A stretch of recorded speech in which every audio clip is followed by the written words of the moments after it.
Wel, Lisa, croeso i M-SParc. Rili edrych ymlaen i glywed amdano chdi a dy yrfa prawn ma a dysgu chydig bach mwy am dy swydd di. A na i gychwyn yn fanna, be ydy dy swydd di? Deutha ni chydig bach am beth i wneud o ddydd i ddydd. Felly, hyfforddau rheolwr prosiect ydw i. Felly, i gychwyn efo i, o'n i'n gwneud lot o waith ymchwil gan bod hyn yn hollol newydd i fi. Felly, lot o waith ymchwil ar be ydy Informatics a be ydy rheolwr prosiect. A wedyn dwi wedi cael mynd ymlaen wan i allu cefnogi prosiectau gwahanol. Felly pethau o ddydd i ddydd dwi'n gwneud sy'n dweud bod fi'n gwneud dipyn o ddatgys problem. Felly dwi wedi bod yn gweithio lot ar apia Office 365, apia do'n ni heb di clywed amdano o blaen lle heb sôn am mynd i defnyddio nhw. A dwi wedi dod yn greit gyfarwydd efo nhw wan a meddwl sut i ddefnyddio heina i, dwi'n gwybod, i wella prosiectau a dod nhw fewn i ffyrdd o weithio. A wedyn, o'r ochr rheolwr prosiect, dwi'n lwcus iawn i gael lot o gefnogaeth gan rheolwr prosiect a rheolwyr rhaglenni profiadol iawn lle, a cael cysgodi nhw fel bod fi'n dysgu lle gan y hyfforddau ydw i. A ti wedi deud y gair fanna, dwi wedi clywed Informatics.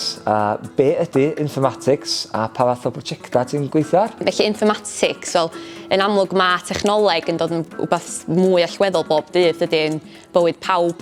Felly defnyddio y technoleg yna sy'n bodoli i wella gwasanaethau iechyd mewn ffordd lle, a i wneud bob dim fwy digidol. A dyna di dy gefndir di felly, a cefndir mewn technoleg sgen ti mewn ffordd? Na, doedd profiad blaenorol mewn Informatics na rheoli prosiect yn hanfodol i'r swydd. Felly dwi newi adael y maes addysg dwi, so mae hyn i gyd yn hollol newydd i fi. Felly 3 mis dwi wedi cychwyn a dwi'n teimlo fatha bod fi wedi dysgu gymaint yn barod lle. A mae'n dangos yr angen mewn ffordd bod y sgiliau digidol, lle bod chdi wedi cael yn dy gefndir, yn dangos bod yna angen a bod y sgiliau yna'n dod drwad rwan o ddefnydd i chdi yn y maes newydd bond yma. Yndw, so felly gan bod o yn swydd hyfforddau, dwi'n cael lot o gyfleoedd i fynd ar hyfforddiant a ennill cymwysterau.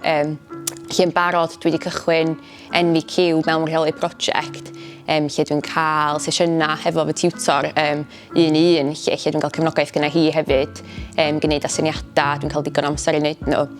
A wedyn dod â pethau o'r gwaith yn ôl yr NVQ, a dwi newydd gychwyn i wneud ILM hefyd mewn arwain thîm. Mae hynna'n sesiynau grŵp wythnosol, felly cael cyfarfod pobl newydd drwy hynna hefyd. A mae'n anhygoel, rili, 3 mis ti wedi bod yn yr ôl a ti'n gwneud hynna i gyd, power-ups a'r hyfforddiant a cwrdd â bobl mae i gyd, ond dwi'n gesio na'r tric ydyn ar y gefnogaeth ti'n gael mewn ffordd, hwnna di'r tric yn hyn i gyd. Ia, mae'r cefnogaeth yn anhygoel a mae pawb o'r tîm, dim just manager i, lle mae pawb yn barod i helpu, barod i gael sgwrs efo fi, dwi'n siŵr am wbath. A ia, fel dwi'n dweud, mae'r cyfleoedd hyfforddiant yn wych, felly yn y dyfodol agos am fyddai'n mynd ar gwrs Prince 2 i cael dysgu mwy am rheoli prosiect a gobeithio mynd ar hyfforddiant am rei o'r Office 365 apps a ni'n licio defnyddio mwy lle. Gret clywed amdan dy swydd di, Lisa. Be sa'ch ti'n gynghori unrhyw un sy'n gwylio'r fideo yma ac yn meddwl am gyrfa neu newid gyrfa fatha ti wedi wneud, be sa'ch ti'n rhoi fel gair o gyngor iddyn nhw? Os dwi'n deud nhw fynd amdani, fel dwi'n dweud dwi wedi gadael y maes addysg, rhywbeth hollol wahanol, a dwi'n mynd dyfaru dim lle, dwi jyst yn teimlo fatha bod fi'n datblygu'n bersonol, chywbod mae yna cydbwysedd bywyd, y gwaith, rili da, mae pawb yn cefnogi gilydd, yn parchu gilydd, a hefyd i gael dysgu mwy am y technoleg sydd allan yna, a sut mae hwnnw yn cael effaith ar y gwasanaeth iechyd, a na, swn i'n dweud ewch amdani. Wel, diolch yn fawr iawn am ddod i mewn prawn yma i rannu hwnna. Dwi'n gwybod bod chdi wedi ysbrydoli pawb fydd yn gwylio'r fideo yma, ac i gwrandwch ar y neges, ewch amdani.